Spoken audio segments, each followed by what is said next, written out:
Hey guys, tonight we drift into the heat-shimmered quiet of the Sonoran Desert, a place where the wind speaks in whispers and shadows pretend they're just rock formations. The sand here crunches under your boots like broken glass, and even the cacti look like they're hiding something. You're not supposed to be out this far. The sun's brutal, the cell signal's a rumor, and every turn on this trail looks like the last. You keep walking anyway, because something in you says keep going. Then you see it. A pit, shallow, half covered by thorns that feel a little too arranged. You crouch down, thinking maybe some animal tried to burrow, but then the shine catches your eye off-white, curved, unmistakably human. And just like that, your Sunday morning bike ride turns into a crime scene from a true crime podcast nobody asked you to star in. You probably won't survive this, not emotionally. Anyway, so before you get comfortable, take a moment to like the video and subscribe, but only if you genuinely enjoy what I do here. And if you're still with me,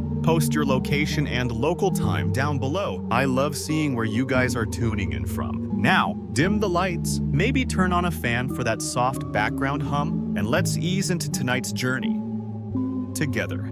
You're not a detective. You're just a guy on a bike trying to outrun a boring weekend. But now you've parked your Harley and are staring into something you were never meant to find. The air feels wrong, even for the desert. You call it in. The authorities arrive. Yellow tape dances in the breeze. What they find? Bones, not ancient, recent. Not one set for. 2 adults, 2 children. Someone had tried to make the desert forget, but the desert has a sharp memory, and now it's talking. Soon, fingerprints confirm what local police had all but given up on. Michael Bennett, his wife, Laura, their boys, Eli and Noah, a whole family wiped clean from the census 3 years ago. The Bennett disappearance had once lit up every news cycle in Arizona. Sweet suburban parents, adorable kids, and a mystery that seemed almost romantic in its vanishing. Prescott Valley had whispered theories. Of course, maybe they fled to Mexico. Maybe they joined a cult. Or maybe they were just tired of HOA meetings and slipped off the grid to live in a jungle somewhere with no school drop-offs. But nobody really believed the worst. That was the horror you reserve for strangers. The Bennetts had lived a picture-frame life. Their yard was neat, their Christmas lights symmetrical. Michael ran a custom cabinetry business, and Laura organized PTA fundraisers like a general plotting a quiet coup. Eli loved Lego. Noah had an obsession with bugs so intense it bordered on religious. And then, one spring morning, they were gone. No broken windows, no packed suitcases, just a locked house, a missing minivan, and silence. Even the family cat had been left behind, which, as one neighbor said, Laura would never have done. She loved that grumpy animal more than Michael. Police dug in, of course. Drones, helicopters, volunteer searches with heat stroke risks, and coolers full of orange slices. A blurry gas station video surfaced 6 weeks later. 4 figures, heads down, crossing the border into Nogales, Mexico. The footage was vague, the timeline fit, and everyone exhaled. They wanted out. Some said, "Witness protection," said others. "They're dead," muttered a few, but not loud enough to be heard. Prescott Valley slowly returned to normal. The house was sold. The grass died. One boy's friend moved on to Fortnite squads and newer kids with 2 working parents. But the absence stayed like a stain. And now, the desert handed them back, or at least what was left of them. A forensic team sets up. The bones are delicate, sun-bleached, disturbed slightly by animal activity. The pits were shallow, as if the killer had run out of time or nerve. You overhear one tech mutter, "They were meant to be forgotten." But there's always something. A tooth, a sliver of fabric, a wedding ring still clinging to finger bones like it didn't want to let go. And nearby, more clues, cigarette butts, boot prints, a scrap of a blue tarp. The kind you find in any Home Depot clearance aisle. The kind that doesn't scream professional, but panic. Detectives are cautious. After all, it's been years. Leads are cold. Witnesses moved. But this is a restart button. Now it's a homicide. A family annihilation case. And worst of all, it looks personal. Statistically, you know the facts. In most family murders, the killer knows the victims. In fact, 85% of children under 12 who are murdered die at the hands of someone they trusted. Not a statistic they advertise in parenting books. But there it is. Historians still argue whether the rise of the perfect suburban family image in the 1950s actually masked deeper dysfunctions or genuinely reflected a post-war social harmony. Either way, the Bennetts had played the part to perfection, but the desert doesn't lie. The desert remembers, and now it whispers, "Ask again." As the sun dips low and casts crimson shadows across the dig site, you feel the shift. This isn't the end of a mystery. It's the beginning of something else, a secret that was buried barely. And someone, somewhere, is counting on it staying that way. You're back in Prescott Valley now, not physically.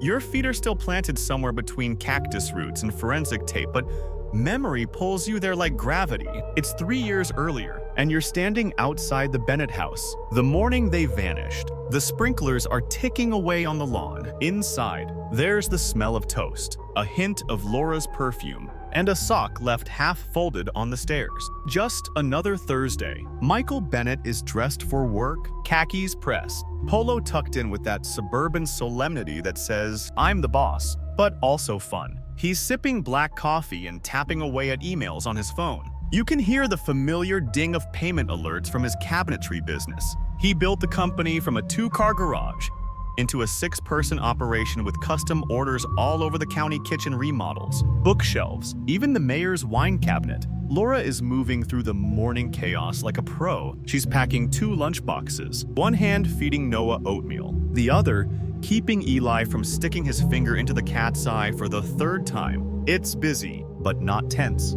It's the kind of mess you come to miss later. You hear the doorbell. Michael glances up but doesn't answer it. That's Laura's unspoken domain. She's the gatekeeper. But she doesn't go either. The chime fades. The kids are now arguing about who gets the red water bottle. Then the doorbell again. Longer this time. Someone's impatient. It's this moment, the kind of moment that would get passed over in real life. But here it glows in your memory like a flare, because they never made it past this morning. By 10:30 a.m., no one answers texts. By 1:00 p.m., Laura misses her first ever parent-teacher meeting. By 3:00, no one picks up Eli and Noah from school. A teacher calls, no answer. By 7:00 p.m., a neighbor notices the Bennett's garage light still on. Odd, but not alarming. By midnight, no one's home, but the cat's meowing inside like it hasn't been fed. The next morning, Michael's office reports he didn't show up.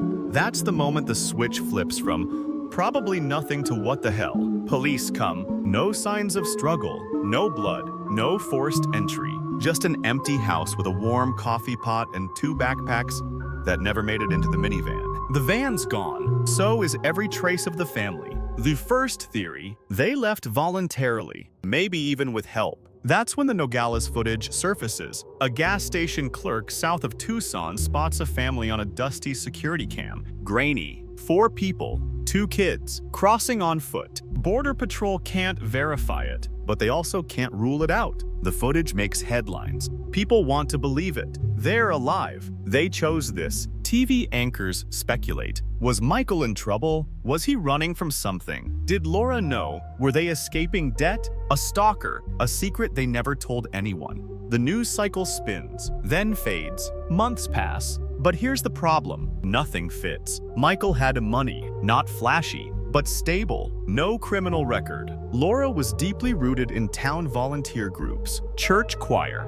Pinterest boards filled with chicken casserole recipes, and first day of school signs. No signs of a mental illness. No sketchy relatives. No weird neighbors aside from the guy who rollerblades in swim trunks. But he's mostly harmless. And the big one, they didn't take anything. No passports. No packed bags. No messages. You start to understand how silence can feel louder than a scream. Historically, families disappearing without a trace have always struck a cultural nerve. The Donner Party, the Roanoke Colony, entire groups just gone. It's a narrative we revisit, partly from fear, partly from obsession. Historians still argue whether Roanoke was wiped out by hostile forces, famine, or simply relocated.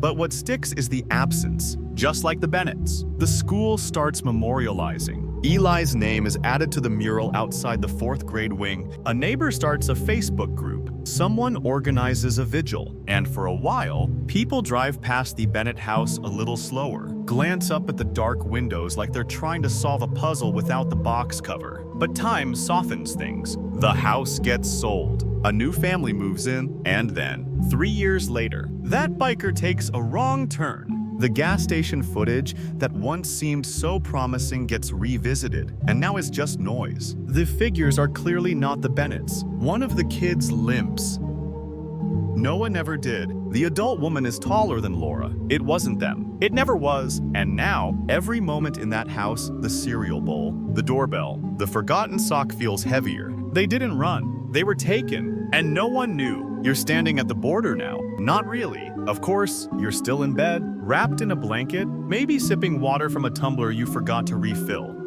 But your mind is crouched in the arid shade of a Nogales border station. Security cameras blink overhead. An officer waves through a semi-truck. You scan the crowd and imagine the Bennetts here, trying to disappear into another country. That's what investigators thought for a long time. After the family vanished, the blurry surveillance footage from this very crossing had been the one thing that made everyone sigh in a way that almost sounded like relief. A man, a woman, 2 kids, walking south under the mid-morning sun. You couldn't see their faces. The timestamp was smudged. The family never turned to look at the camera. But back then, that was enough. Enough to believe in. Enough to put the case on ice. After all, people disappear into Mexico all the time. The country is vast, full of small towns where names don't matter, and cash is still king. If the Bennetts wanted to vanish, they'd chosen the right border. But now that the bodies have been found, well, now you're here with a magnifying glass. Playing emotional archaeologist, detectives pull the tape again. They send it to new analysts, run it through enhanced filters, digital motion tools, color, spectrum, overlays. The figures don't hold up. The man in the video is lankier than Michael. The kids walk like strangers, not brothers. One carries a beat-up teddy bear. Noah didn't even like stuffed animals. And here's the nail in the theory's coffin. The footage timestamp places the family crossing the border after the estimated time of death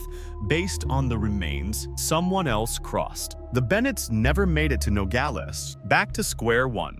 Detectives start asking quieter questions. They revisit Michael's financials, not the obvious stuff, but the trickling corners, payment processors, vendor invoices, debit card transactions in strange zip codes. That's when they find it. $25,000. Slowly bled out of Michael's business account over 2 weeks, not in one big swoop. No, that would be too loud. This was more like someone siphoning gas from a tank. $600 here, $1, $200 there. A vendor fee that doesn't match any real vendor. Most of it withdrawn from ATMs across Phoenix and Tucson places. Michael never reported visiting. Here's where the first thread phrase. Michael's PIN was only known to one other person, his business partner, Ryan Keller. Cue the eyebrow raise. Ryan had been Michael's friend since high school. They played soccer together, did woodshop projects that involved more glue than logic, and eventually started the cabinetry company together. Ryan was the ideas guy, charismatic, loud, borderline allergic to spreadsheets. Michael was the planner, the budget whisperer. Together, they were like peanut butter and whatever your most irresponsible cousin eats for breakfast. Ryan was at every Bennett barbecue. He helped build Noah's treehouse. He once showed up at Christmas in an elf costume and made cocoa for the whole street. So when detectives ask, did Ryan have access to the company account? The answer is yes, of course he did. Ryan even helped file the missing persons report, standing next to Laura's sister like a grieving brother-in-law. He handed out flyers, spoke to reporters. He even brought sandwiches to one of the early volunteer searches, turkey with avocado. But now he's the only person with both access and motive. Turns out Ryan had been drowning in gambling debt, mostly small stakes at first off-track betting, poker nights. That got out of hand, but later, it escalated. He owed money to people with nicknames like Smiley and Rebar Pete. Historians still argue whether the modern American gambling boom has helped normalize risky financial behavior or simply made it easier to hide addiction in plain sight. Either way, Ryan was a walking cautionary tale. His credit cards were maxed out. His rent was 3 months behind. His car had been repossessed the same week the Bennetts vanished. You start to wonder what kind of person stands in your living room, laughs at your son's joke, eats your chili, and already knows where he'll bury you. But this isn't TV. There's no sudden twists, no monologue confession with tears and ominous music. There's just paperwork, phone records, bank statements, and now a new piece of the puzzle. Investigators pulled GPS logs from the company van Ryan used for deliveries. A week after the Bennetts vanished, the van pinged near the very trail where the biker would later find the graves. It lingered there for 3 hours. No listed client, no delivery, just a quiet dead zone on a Tuesday afternoon. Ryan never mentioned that. When asked, he says he was just driving to clear his head, which might be believable if the cell towers didn't also log 2 brief outgoing calls from that area. One to a gas station, one to a burner phone. Guess what else shows up near that desert location? A Walmart receipt for a tarp, a shovel, and duct tape, all paid in cash. You want to believe it's a coincidence that people shop for tarp and duct tape all the time, that driving into the desert for no reason is just a Tuesday vibe. But then someone asks, did you know Ryan had once joked about the perfect place to disappear someone out near that trail? And suddenly, no one's laughing. You're hunched over a table now, your fingertips skimming through printed statements and bank logs, like you're auditioning for the role of Detective 4 in a low-budget Netflix drama. The numbers start to blur, but one figure keeps blinking back at you like a faulty neon sign. $25, $174, $39. That's how much leaked out of Michael Bennett's business account in the weeks after he and his family vanished. And guess who had login access? Ryan Keller. Of course he did. At first, the withdrawals looked random. Different banks, different cities, different amounts. But patterns have a way of showing up when you're patient and just a little bit obsessive. Investigators start mapping it out. Tucson, Flagstaff, Phoenix, places Ryan had no reason to visit. According to him, places where ATMs don't have working cameras but always have timestamps. The withdrawals weren't just after the disappearance, they started the day before. The day before, let that settle in for a second like bad soup. Historically, financial records have cracked more murder cases than most high-tech gadgetry. It's not as dramatic as DNA on a broken locket or a dropped glove in the snow, but money doesn't lie. It's clingy. It leaves traces. Even ancient Roman investigators tracked fraud through scratched wax tablets.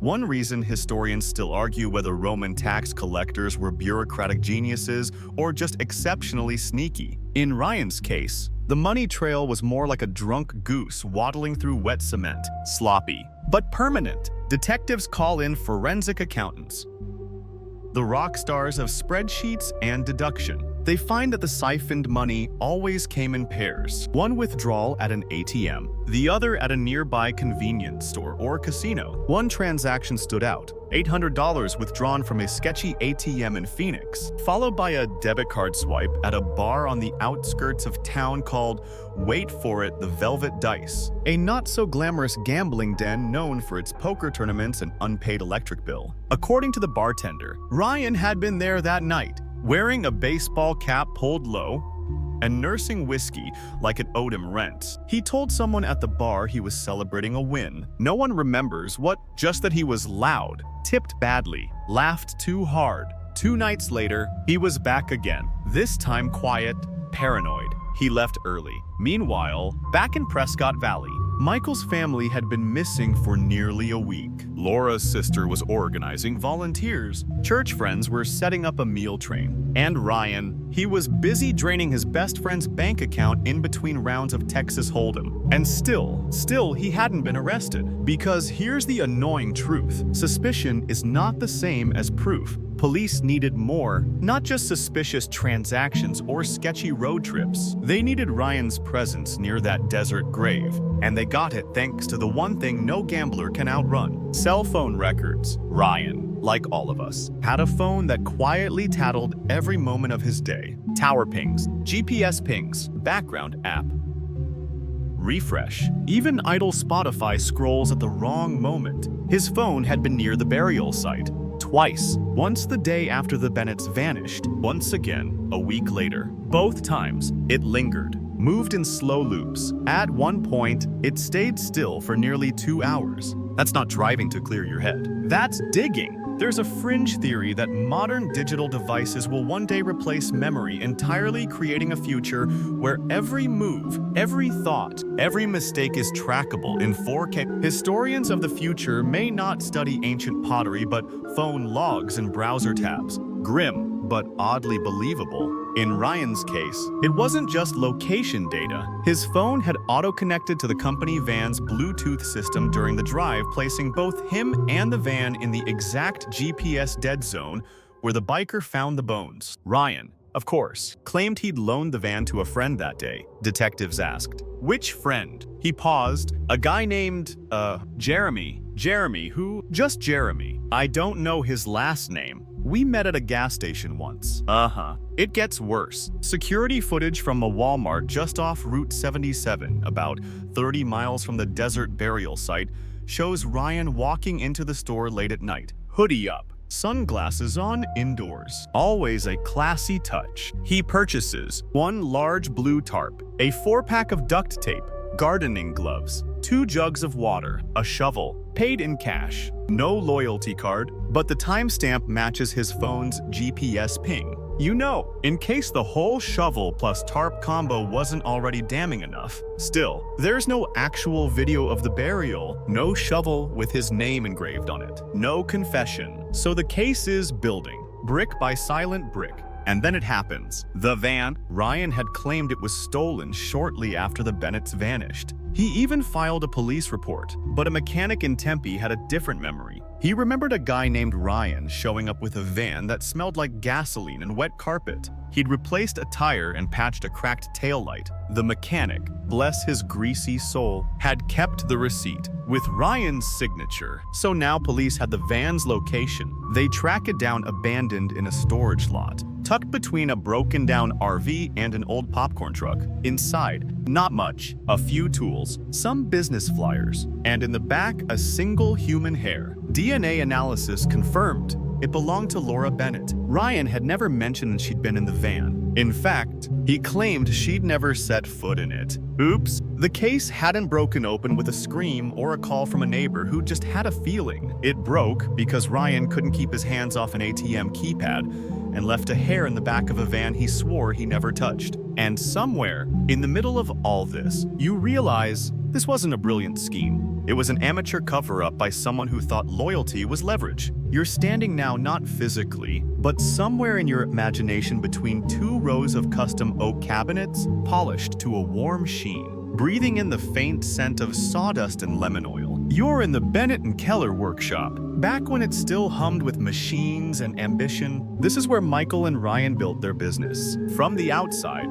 it looked like the kind of success story you see in a Chamber of Commerce newsletter. 2 local guys, handcrafted work, smiling Facebook photos of another happy kitchen remodel. But if you walk past the showroom and into the back office where the lights flicker a little, and the coffee machine is always leaking, you start to see the cracks. Michael had recently filed a motion to restructure the business. Not a split exactly, but a slow untying. Something about unsanctioned purchases, cash advances Ryan couldn't explain, and missing receipts that always ended with, "Oh, I'll look for those tonight." Turns out, Michael had been planning to buy Ryan out. Quietly, kindly, a cash offer that would let Ryan walk away without embarrassment. The paperwork sat half-finished in a drawer, and here's where the stomach sinks. Michael hadn't told Ryan yet. He was waiting for the right moment. Probably thought he was doing the right thing, protecting their friendship, sparing his family the drama. That right moment never came, because Ryan already knew. He'd overheard Laura talking about it on the phone with her sister. Something about the business finally moving forward. A tone that was too cheerful, too certain. So Ryan did what all charming people do when they feel control slipping away. He got closer. He showed up more often, offered to take the kids to soccer, brought over wine for Laura, laughed louder, smiled wider, and buried the fear behind every joke. And they didn't see it. Because who suspects the guy who helps clean up after Thanksgiving dinner? Historians still argue whether betrayal among friends in history is driven more by opportunity or ego. Brutus and Caesar, Benedict Arnold and George Washington. Even Mozart and Salieri, though that last one's more dramatic in movies than fact. But what ties them together is this: it's never just about money. It's about being overlooked, left behind. Ryan wasn't just drowning in debt. He was being written out of the story, so he decided to flip the ending. Flashback to the week before the family vanished. Ryan visits the Bennett home 3 times. Once to help fix the garbage disposal, once to drop off a sample cabinet handle, once to check on a humming noise in the van. Laura mentions to a neighbor that Ryan's been hanging around a lot. She laughs. He must be bored without projects. No one thinks much of it. But here's the eerie part. On that final visit, he brings muffins, banana walnut, still warm. The kids eat them. So does Michael. Later, during toxicology reports, no sedatives are found in their remains, but then again, their remains were too degraded to confirm anything confidently. Still, the image stays with you. Ryan, smiling, holding a tray of muffins like a neighbor in a sitcom. Investigators begin reconstructing his plan. Here's what they think happened. Ryan shows up that morning, unannounced but familiar. Says he needs help loading something into the company van. Maybe Michael steps outside. Maybe Laura follows. The kids eager for an adventure trail behind. Somewhere in that narrow window, Ryan gets control. Maybe it's with a weapon. Maybe with a lie. Maybe he tells them something happened to a relative. That they need to come with him. However he does it, it works. The neighbors don't see anything. No screams, no running, just the van pulling it away before lunch.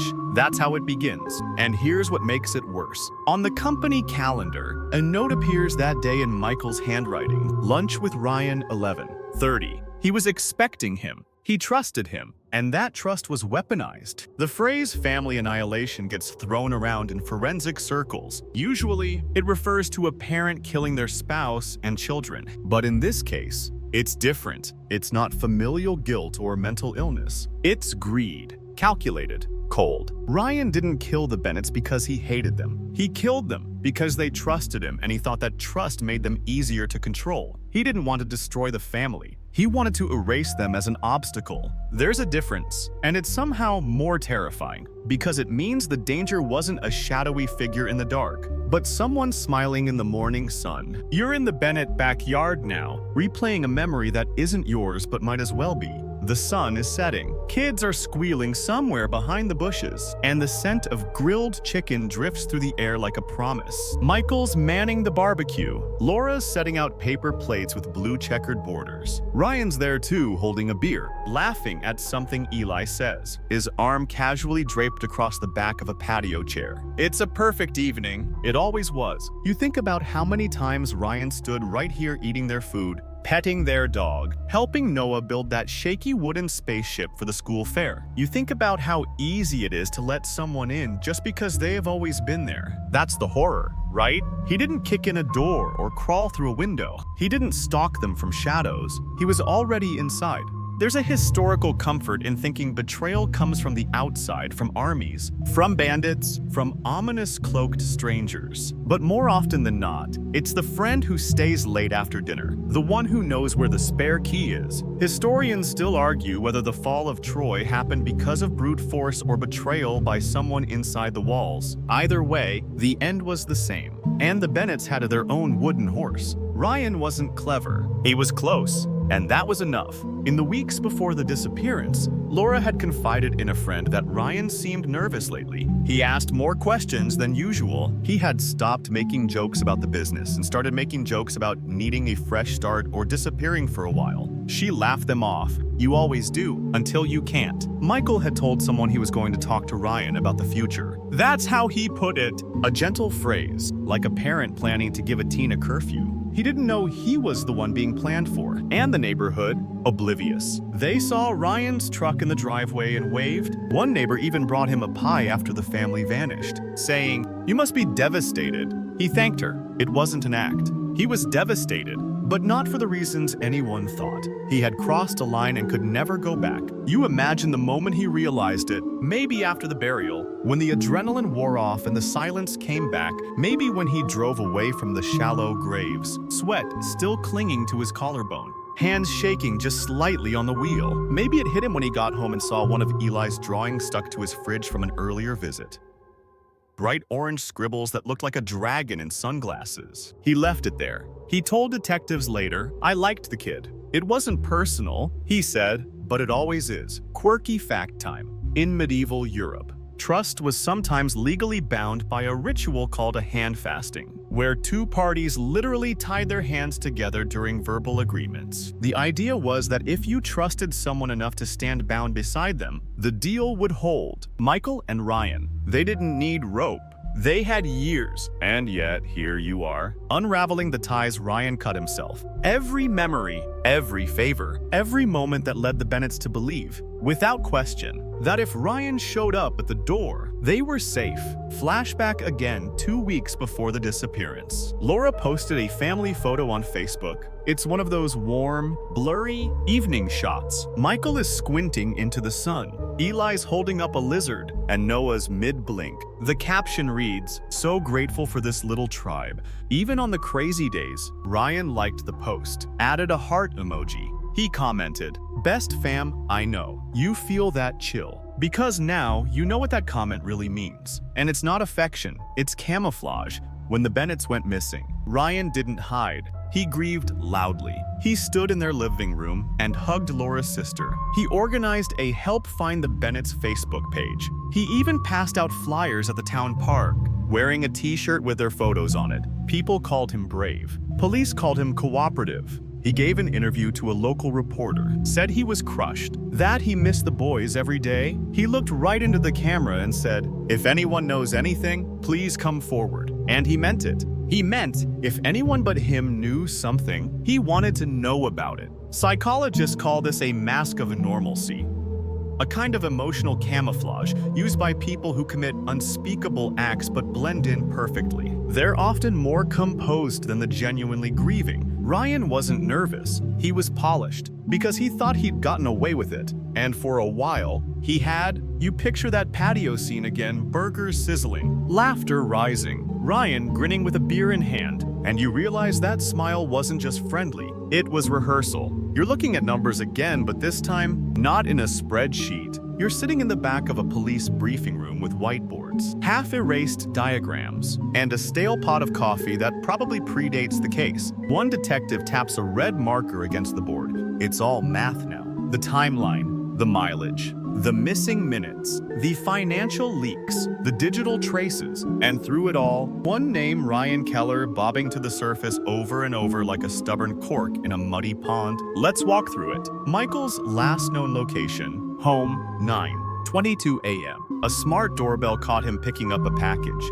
After that, the house goes silent. No more camera activity, no phone pings, nothing. Laura's final text, sent at 9:48 a.m. "Don't forget soccer shoes in the back seat," sent to Ryan. Oddly enough, he never responded. He told detectives he didn't see it, but phone records show he opened the message at 9:49. Ryan's van left the Bennett neighborhood at 10:07 a.m., caught on a traffic cam just 3 blocks away. He said he hadn't been there that morning, said he was sleeping in. Oops. The van's odometer shows 147 miles unaccounted for between 10 a.m. and 3 p.m. Ryan's calendar says he had admin work that day, but his office computer logs show no activity until 3:47 p.m. when he finally opened his email. No alibi, just empty time. Now the math gets worse. Each stop along that 147-mile trail is carefully triangulated. The gas station where he paid cash and bought 2 jugs of water and a pack of gum, the turnoff near Pima Canyon, where tire tracks match the van's treads, the isolated stretch near the burial site, where a phone tower logged his phone's passive ping at 1:14 p.m. Historians still argue whether the rise of surveillance and digital forensics marks the end of perfect crimes, or if it simply forced smarter criminals to evolve. Either way, Ryan hadn't evolved, he still believed in luck. Problem is, luck doesn't hold up against math. Enter the fingerprint. On the inside of the van's sliding door, detectives found a partial print at first too smudged to confirm. But modern forensic tech is petty. It remembers everything. Enhanced imaging. Cross-referenced it with Ryan's licensing application from 6 years earlier. Match, 17 points of contact. His DNA on the gear shift. His fingerprint on the shovel handle recovered half buried in the brush, 200 yards from the graves. His phone logged searching for how deep is too shallow for a grave 3 weeks prior. Yes, really, on Google. While logged into his personal Gmail account, he tried to clear browser history. He forgot about the cloud. You'd laugh if it weren't so nauseating. He deleted the shovel purchase from the business receipts folder, but he forgot the automatic email confirmation from the store's loyalty program. Subject line: "Thanks for your purchase, Ryan." And then there's the air freshener. Weeks after the family vanished, he brought the company van to a detailer in Phoenix, said it smelled weird, paid for the deluxe cleaning package, the kind usually reserved for mold damage or, say, panicked crime scenes. The detailer remembered it because Ryan insisted they remove the back seats just to be thorough, and because he tipped in quarters. When the cleaned van was recovered, luminol lit up the cargo area like a Christmas tree, too degraded to confirm specific blood DNA. But the presence of human biological matter was undeniable. And the nail in the coffin, Laura's earring, small, gold, engraved with an N for Noah. Her little habit of wearing initials like invisible armor. It had slipped into the crevice between the passenger seat and the door. She always wore it. She never took it off. Ryan said she'd never been in the van. The forensic team didn't even need to run DNA. The earring was enough. At this point, Ryan's story unraveled like a poorly stitched pillowcase. Still, he held the line. "I didn't kill them," he said. "I was framed." He added, "Michael asked me to help them disappear." He tried. Detectives didn't even flinch. They handed him a bottle of water and let the silence do its job. Eventually, he said, "This is all a mistake." It wasn't. Math rarely makes mistakes. People do. There's a fringe theory that some criminals believe in karmic insulation, that if you're close enough to the people you hurt, something in the universe will protect you. Like betrayal becomes less severe if it's dressed in love. But the numbers didn't love Ryan back, and neither did the Bennetts. That much he'd underestimated. You sit with it for a moment, that yawning chasm between trust and reality, the easy way someone like Ryan could become part of the wallpaper of your life, the friendly text, the inside jokes, the cabinet-stained samples and beers on Friday afternoons. And somewhere in all that comfort, he waited, watched, measured how far he could go before someone noticed. The answer: 3 years, until the desert finally said something. You're driving through the desert now, slow, deliberate. Windows cracked just enough to let in the kind of heat that makes your skin feel tight. You're tracing Ryan's drive from the Bennett home to the burial site, backtracking the exact route from cell tower data and GPS pings. You follow a highway that slithers like a rattlesnake through sand and scrub. No towns, no gas stations, just thorny brush, distant mountains, and that eerie, perfect silence. The kind where even your thoughts feel like they echo. This is where Ryan came, twice. Once to bury a family, once to check if the desert had done its job. And now, you're walking the final stretch on foot,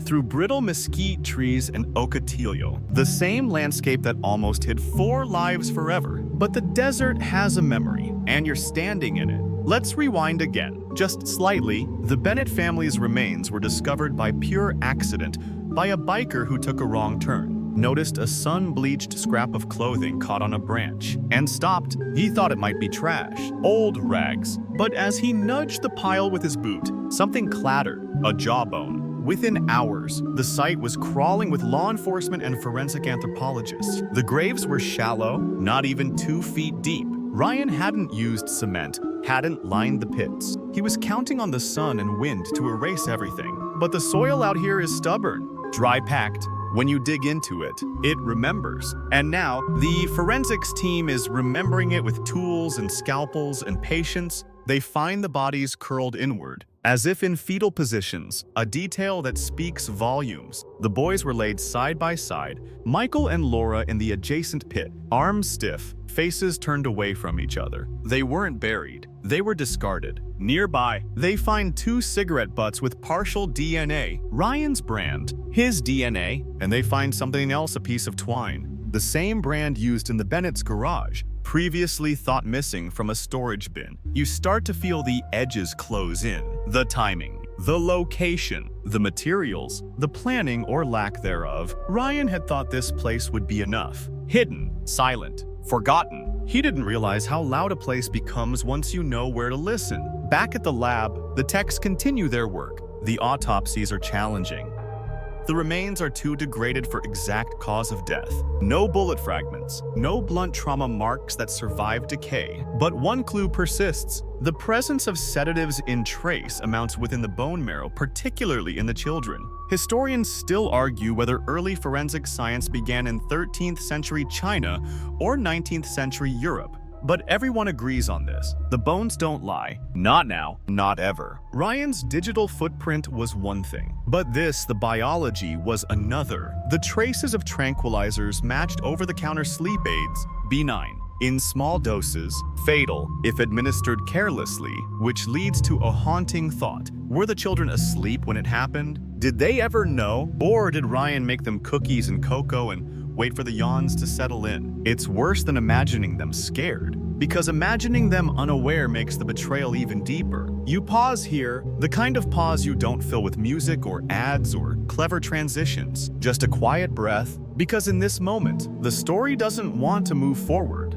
but it must. The burial site also yields a partial plastic bag fragmented, melted slightly from sun exposure. On it, faint branding from a grocery chain near Ryan's old apartment. Inside the bag, a child's sock, size XS, yellow, with a faded cartoon bee. Laura's sister confirms Noah had a pair like that, and Ryan. He claimed he hadn't seen the family in over a week before they vanished. Now he's caught in another lie. The prosecution loves patterns, and now they have one. The earring in the van, the bank withdrawals, the Walmart tape, the bag at the scene, the GPS trail, the twine, the cigarettes, the sedatives, all lining up like teeth in a zipper, closing shut. Still, when detectives confront him again, he shrugs, says, "You can't prove how they died." And he's right, not exactly. There's no smoking gun, no clear-cut cause. But that doesn't matter, because the desert already told the story, and everyone's listening now. You imagine the sun setting over the graves, a forensic tech gently brushing sand from the edge of Laura's ribcage, another gently retrieving Eli's small, cracked glasses. You think of the silence again, not peaceful, but hollow. The kind of silence that comes after something sacred is broken. The kind of silence Ryan Keller mistook for safety. You're in a mechanic's garage now, the kind where every surface is coated in a thin sheen of grease, and the air smells permanently like old tires and Mountain Dew. This is where Ryan's last thread finally snaps. The van, yes, that van wasn't just found, it was remembered. 3 months after the Bennett family vanished, Ryan had driven it here under a fake name. Said he'd hit a deer, wanted the rear bumper patched, asked for discretion. The mechanic didn't think much of it until, years later, he saw Ryan's face on the news. Not as a grieving friend this time, but as a murder suspect. So he made a call. Turns out he'd kept the receipt, handwritten, signed R. Keller in a lazy scrawl, underlined twice, as if trying to be ironic. The mechanic even remembered the weirdest detail, how Ryan insisted the van smelled like dead fish and asked for an air freshener strong enough to knock out a horse. The van itself had been impounded a few months before the case broke, found abandoned behind a shuttered pawn shop in Tempe, its license plates removed, interior stripped of anything useful. But DNA doesn't care if the seats are missing. Forensics swept it, and in the carpet seams, the spare tire compartment, and the corner behind the driver's seat, they found biological residue, human, too degraded to extract a full profile, but not so degraded that they couldn't confirm what it was. Blood, Laura's earring, Noah's sock. A single blonde hair later matched to Eli's hairbrush. Ryan, when told this, blinked once, then said maybe they borrowed the van. Historians still argue whether a liar's confidence increases with the size of the lie, or whether it's just adrenaline masking collapse. Either way, Ryan kept trying. He told investigators that Michael had asked him to store the van temporarily, just in case. When asked in case of what, Ryan shrugged. Michael had enemies, he offered. Who, exactly? He wasn't sure. Shady contractor types. Maybe gangs. He said once. Armenians. He tried. Eventually, he just went quiet because even he could tell the story was caving in. The van was the coffin nail. It had everything. His DNA, their blood, a timeline, a cover-up. And when detectives finally stacked all the physical evidence on the table photos, fingerprints, GPS logs, a literal map with pushpins, Ryan sat back, stared at the ceiling, and said, "It was never supposed to go that far." Ah, there it is. The truth always slips out. Eventually, even if it's wrapped in excuses, he told them he only meant to scare Michael, that he just wanted money, that the sedatives were to keep everyone calm. That things got out of hand, and yet, there were 2 graves. 2, that takes time. That takes effort. That takes the kind of coldness that doesn't happen by accident. And then came the question that always lands hardest. What about the kids? Ryan didn't answer, didn't blink, didn't even shift in his seat, just stared forward, as if trying to remember who he was before the silence filled him. You picture that him sitting there, suddenly smaller, stripped of charm and excuses, and you realize the scariest monsters aren't the ones who cackle or scream. They're the ones who wait, quietly, with a smile. The mechanics tip casual, almost forgettable, tied together all the loose ends. You're reminded of a curious fact. In 18th century England, unsolved murders often hinged on anonymous tip-offs called penny post letters, slipped into boxes and sometimes written in rhyme. Entire trials were built on scraps of gossip that turned out to be gold. In this case, it wasn't rhyme, it was receipt paper and a memory about the smell of something wrong. That's all it took. The desert couldn't scream, but the details did. And Ryan, he had run out of places to bury the truth, so the arrest came quietly. No helicopters, no dramatic takedown, just 2 unmarked cars and a knock on his apartment door. He opened it in pajama pants, said, "Is this about the van?" "Yes, Ryan. It's about the van. It's about everything. You're in the interrogation room now. It's one of those beige gray boxes with the personality of a filing cabinet and the warmth of a dentist's waiting room at 3. Shui.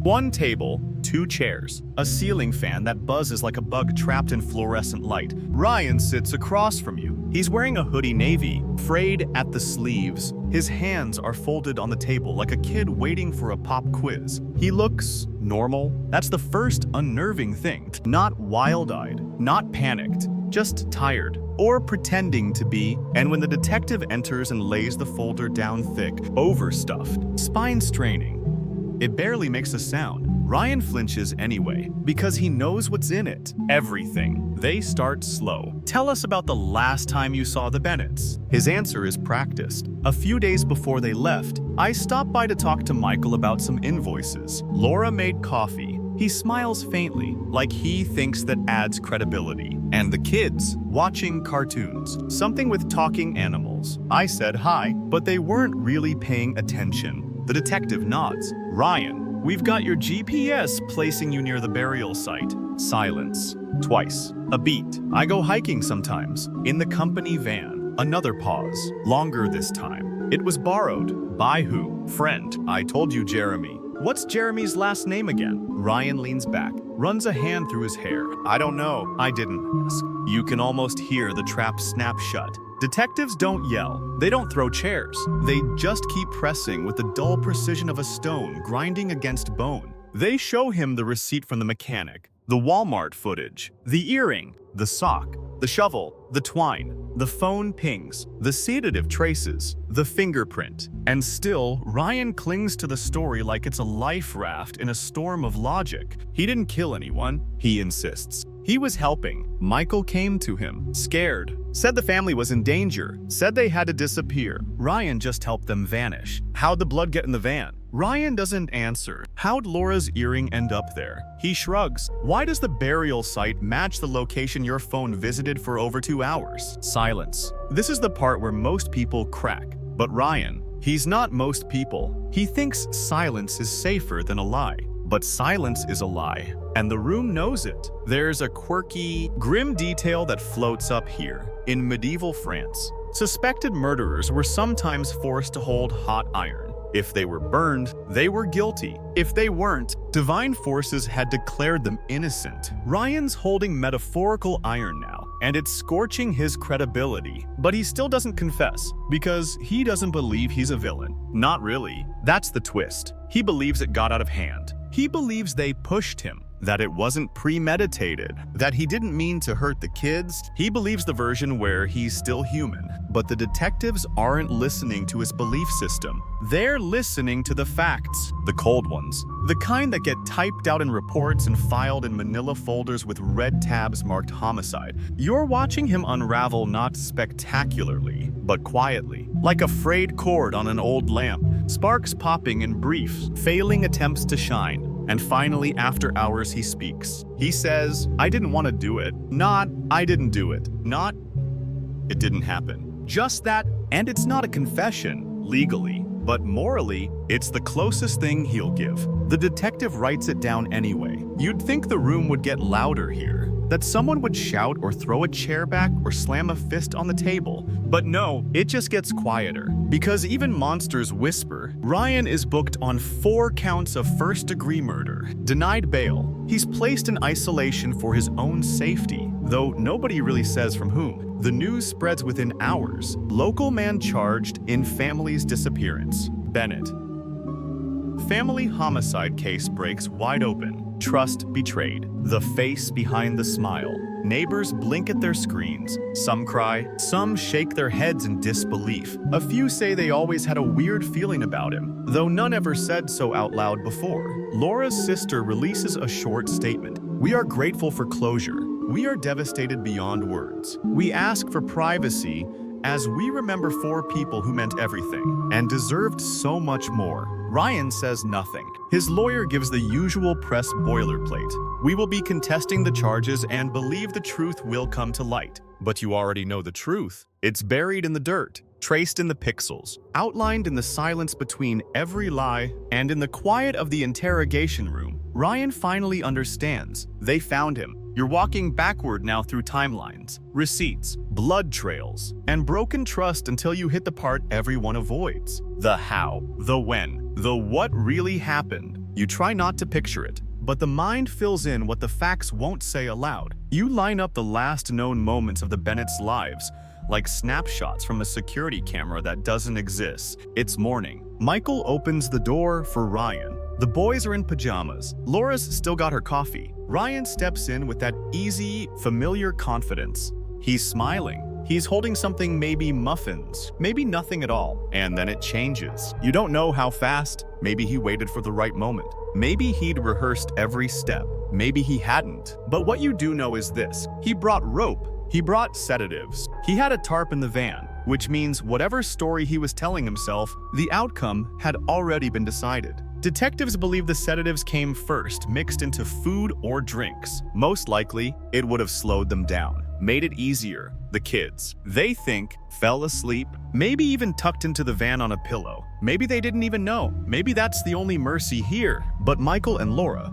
there's no doubt they knew. No doubt they fought the struggle. If there was one, left no visible trauma, but bruises fade in bones. And silence covers what words cannot. Historians still argue whether most murders are crimes of passion or premeditation. Ryan's straddles the line of plans sparked by desperation, carried out with chilling calm. Because that's what it takes to load an entire family into a van, drive them 90 miles into the desert, and put them in the ground. That's not rage, that's control. It's also time. 2 graves, 4 bodies. That means shoveling, wrapping, hauling. A full afternoon under a blistering sun. That means water bottles, gloves, brakes, not panic planning. You try to imagine him sweating through it. Did he play music to drown the silence? Did he talk to them while he worked? Did he look over his shoulder just once and wonder if someone would find him? Probably not, because Ryan believed he was smarter than everyone else. He had built the plan on proximity, on the very fact that he was close enough to explain anything. Fingerprints. I worked with Michael. DNA in the van. I use it all the time. Being seen at the house. I'm their friend. He assumed that trust would act as armor. It didn't. Instead, it became the weapon investigators used to cut through every excuse. After the burial, Ryan returned home, probably showered, ate, maybe watched TV. The next day, he texted a mutual friend, "Weird week.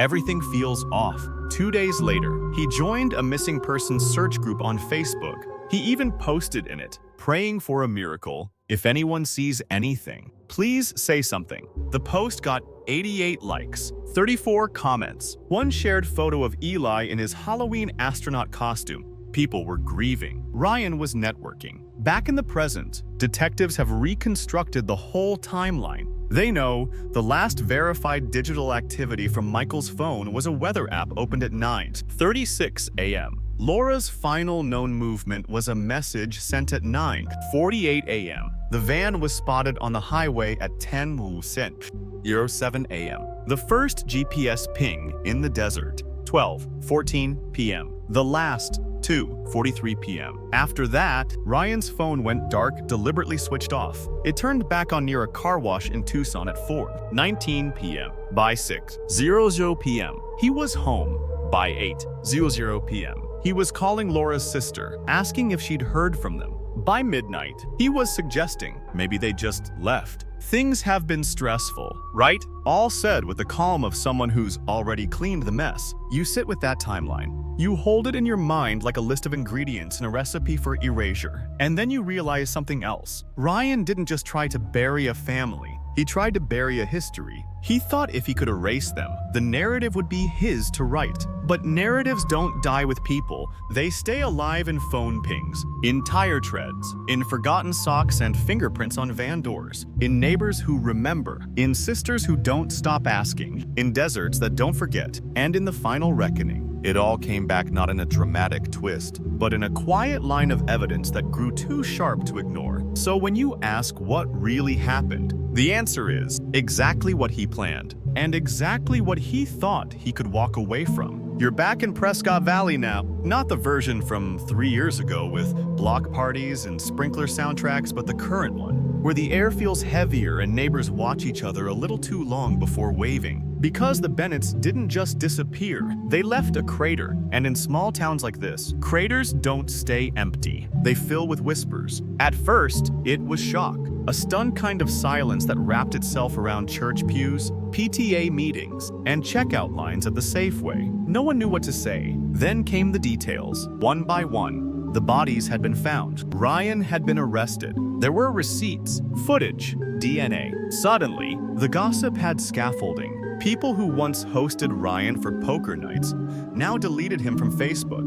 The family who lived 2 doors down from the Bennetts covered their welcome spring sign with a black ribbon. Someone added 4 tiny white crosses to the walking trail behind the elementary school, tucked quietly under a tree. There's something grimly mechanical about how grief moves through a town. It doesn't knock, it seeps. The coffee shop added a donation jar for a memorial fund. The local paper reran their missing family headline with the update, "Confirmed victims." Kids at school were told sometimes bad things happen to good people, and everyone nodded. Even if they didn't believe it, Laura's book club met one last time just to remember her. They didn't discuss a book. They just sat in the living room of the woman who used to bring lemon squares and cried. Eli's former classmates made a memory wall. Drawings, letters, a paper spaceship taped next to his name. Noah's old teacher left his name on the cubby for an extra week. She said she just couldn't bring herself to erase it yet. And everywhere you go, people are using the word monster, but always softly, like the word might wake something up. Ryan had been one of them, a known quantity, a fixture, and now he was a virus they hadn't known they were breathing.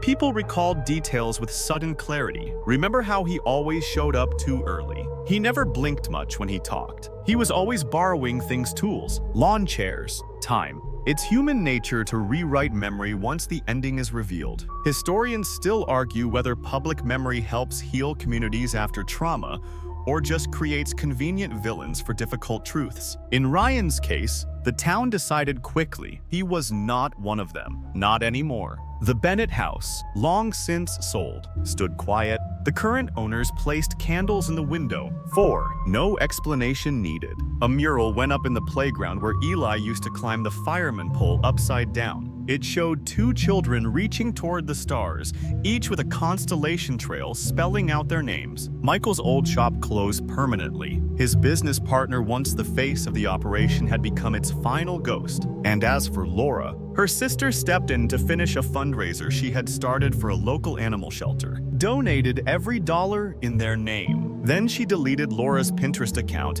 and cried for a day straight. There are casseroles, so many casseroles. Because grief in America is often served with melted cheese and foil lids, people do what they can. A candlelight vigil is held at the community center. Someone sings softly. A poem is read. A boy in a Spider-Man hoodie places a stuffed lion on the table beside 4 framed photos. And still, some people don't come. Some don't know how, because mourning someone you thought just moved away hits differently when you find out they were buried. Prescott Valley doesn't do sensationalism well. It's not the kind of place that turns pain into headlines. But this case? It changed the rules. The local Facebook group exploded overnight. Justice for the Bennetts became a hashtag. Someone launched a petition to ban early prison release for family murderers, even though Ryan hadn't been tried yet. And down at the diner, you can still hear it over coffee and hash browns. He seemed so normal. They always do. You pause here, sitting with the weight of it all. This isn't just about a family lost. It's about the illusion of safety. The idea that if someone mows your lawn once, or helps you fix a drawer, or remembers your kid's birthday, they couldn't possibly be capable of something monstrous. But the real fear is that they absolutely can. They just wait until the moment no one's watching. You're in the courtroom now. The lights are dimmer than you expect, as if even the architecture is trying not to intrude. The air smells like paper and floor polish, and every creak of a chair feels louder than it should. People don't whisper. They don't even breathe loudly, because everyone here wants to hear the full story. And Ryan Keller, sitting in his pressed gray suit at the defense table, is the story. He doesn't look much like a monster now. He looks like a tax preparer, or a guy who might manage a rental car kiosk. He leans into his lawyer's shoulder occasionally, smiles once, frowns when a camera clicks too loudly. He seems almost annoyed. The jury is made up of 12 people who could have been his neighbors. Some of them were. The trial takes place over 6 weeks, and in those 6 weeks, you hear it all again, but this time with exhibits and timestamps. A parade of horror dressed in bullet points and PowerPoint slides. The prosecutor is calm. He doesn't need theatrics. He has GPS. He has timestamps. He has fingerprints. He has motive. Most of all, he has Ryan's proximity. That was always the most damning thing. He was too close. In her opening statement, the prosecutor lays it out plainly. He used access. He used trust. He used friendship as camouflage. And he counted on the desert to finish the job. Laura's sister testifies. Her voice is steady, but her fingers tremble against the microphone. I trusted him, she says. I thought he was grieving with us. She describes the casserole he brought to her house, the flyer he helped her hang up. The night he cried on her couch, the courtroom goes completely still, and then comes the evidence. The van, the GPS pings, the duct tape receipt, the Walmart footage, the shovel, the earring, the sock, the cell tower data, the sedative traces, the digital logs, the fingerprint on the van door, the confession he didn't mean to give. I didn't want to do it. Ryan's defense, when it arrives, is almost gentle. They admit he used the van, admit he'd been in the area. They even admit he had financial struggles, but they deny murder. They suggest someone else could have framed him, that the family had secrets, that the bodies were too degraded to confirm a cause of death. The jury doesn't blink, because by now, they've walked every mile Ryan drove. They've imagined Laura's last cup of coffee, Michael's final glance, the boys sleeping in the back of the van, never waking up. A fringe theory comes up. One the defense flirts with. They imply that maybe Michael himself had planned the disappearance, and something went wrong, that Ryan tried to help, but panicked. It doesn't land. Historians still argue whether courtroom theatrics change verdicts, or just give everyone involved something to talk about at dinner. In this case, the jury doesn't need drama, they just need the facts. And the facts are sharp. You imagine the jurors back in deliberation, silent, flipping through their notes like pages of a horror novel written in spreadsheets and gravel dust. It takes less than 5 hours. They return guilty on all 4 counts. The judge's voice doesn't shake. Neither does Ryan's. He nods once, as if this was the ending he always expected. Deep down, the sentence, life in prison without parole. No appeals were filed. Not yet. Maybe not ever. Outside the courthouse, a few reporters try to catch a quote. Laura's sister just says, "We're going home now." No cheering, no confetti, just the heavy sound of a door closing on a story no one wanted to tell. And yet, it had to be told, because silence doesn't serve the dead. Justice does, even if it arrives late, even if it has to be dug out of the desert one handful at a time. You stand there, watching Ryan being led away in handcuffs, and for a brief moment,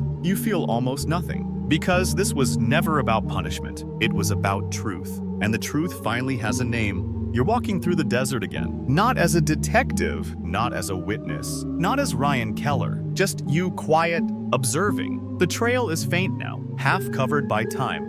The brush has returned, swallowing tire tracks and footsteps. The makeshift graves have been cleared and blessed. Their contents moved to proper rest, but the place remembers. It always will. There's a wooden marker here now, simple, weathered, set just off the main trail. 4 names, no dates, just loved, missed, never forgotten. People leave things, small painted rocks, toy cars, a laminated photo of 2 kids in Halloween costumes, a note that says, "I hope you're playing among the stars," and beside it all, a tiny pair of shoes, size 3, yellow trim, clean. You sit for a moment, staring at the ground. You realize this isn't just a crime scene anymore. It's a landmark of trust broken and found again, of justice reclaimed, of voices that refuse to stay quiet. Back in town, the Bennett name has been added to the local library's donor wall. Michael had loved books, apparently. Quiet nonfiction, mostly biographies, woodworking manuals, the occasional bad thriller. His friends say he was a terrible joke teller,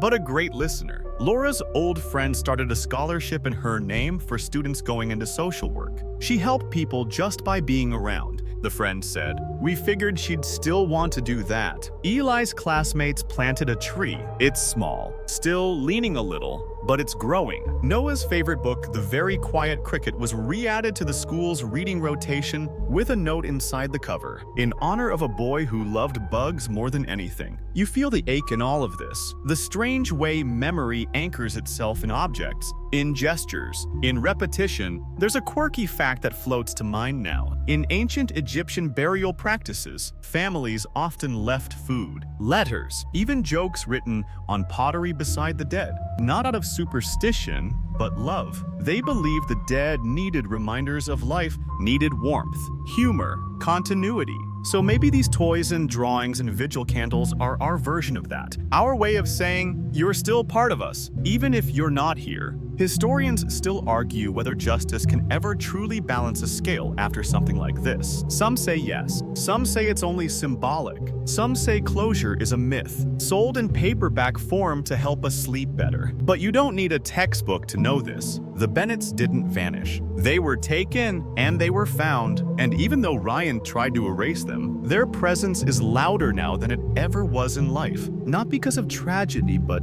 because of what followed. The remembering. The community didn't just mourn them, it restored them. You see it in how people talk about them now, not as victims, but as a family that laughed, that argued, that made pancakes too often, that left the cat hair on the couch, that had plans, and now they have peace. You return one last time to the image of the desert, not harsh or scorched, but soft and golden, like a page gently closing. The graves are gone, but the ground still knows. And now, so do you. You're home now. Not the Bennett house, not the courtroom, not the scorched earth where Ryan left his secrets. Just here where your breath is steady and the lights are dim, and the world feels a little smaller than it did an hour ago. This is the part of the story where everything slows down. Not because there's nothing left to say, but because there's nothing left to chase. Ryan Keller sits in prison, far from Prescott Valley, No more chances. No more lies wrapped in awkward smiles. He's another name in a system that catalogs betrayal in file folders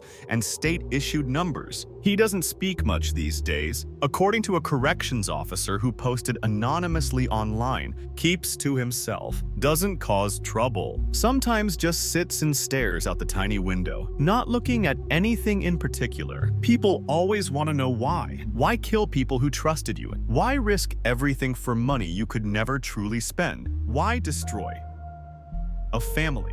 Bury it and pretend nothing happened. But the why never satisfies. Because it's not a riddle, it's rot. And rot doesn't explain itself. It just spreads until someone shines a light. You think back to that first discovery. The biker, the thorny brush, the shallow earth that held so much weight. Everything that followed, every receipt, every lie, every flash of arrogance disguised as charm. It all unfolded because the desert refused to keep his secret. There's a kind of justice in that. Not poetic, not perfect, but real. And you've seen it play out now, not in headlines, not in documentaries, but in the tiny details, in a sock, in a grocery bag, in a finger smudge on a van door. You realize how fragile justice is, how much it depends on ordinary people paying attention, following instincts, asking one more question than they need to, and how it depends on the land itself on the desert saying, I remember Laura, Michael, Eli, Noah. Their story didn't end in a van or in a shallow grave. It ended here with you listening, breathing, remembering. Because stories like this don't disappear when the trial ends. They echo. They live in the way you check your locks a little more carefully now. The way you notice who really shows up, the way you trust but verify. Because Ryan wasn't a monster from the shadows. He was just allowed to get close. And that's the kind of horror that changes people. But you're still here, and so are they. Now, take a deep breath, let it out slowly. The worst of the story has passed. The lights can stay dim. The hum of the fan is steady. You've walked through the shadows and come out with clarity, not fear. You've seen how darkness hides behind smiles, but you've also seen how truth waits. Even if it takes years, even if it takes sand and wind and luck, and one wrong turn by a guy on a bike, and that's enough for tonight. So now, let's let it all go. Let the courtroom fade, the buzzing lights, the press cameras, the stack of evidence that kept stacking until there was nowhere left to hide. Let the desert grow quiet again. No longer a place of secrets, but a resting ground. Still, honest, forgiving. Picture that yellow trail marker swaying gently. Picture 4 names carved carefully into the wood. No dates, no headlines, just presence. And imagine the wind brushing past it like a lullaby. Not a scream this time, not a gasp, just the kind of hush that comes after long grief and maybe a little peace. Let Ryan's face blur. Let the courtroom dissolve. Let the noise soften until it's just breath and heartbeat and calm. Let the story close now, because the ending isn't chaos, it's memory. And you've done the work of carrying it. So now, you can set it down. Wherever you are, whether it's late at night or early morning, or some strange hour where the rest of the world feels asleep, know that you are safe now. You know how to see things more clearly. You've stepped into shadows and walked back out. And that's enough. Really. It is. So rest now. You've earned it.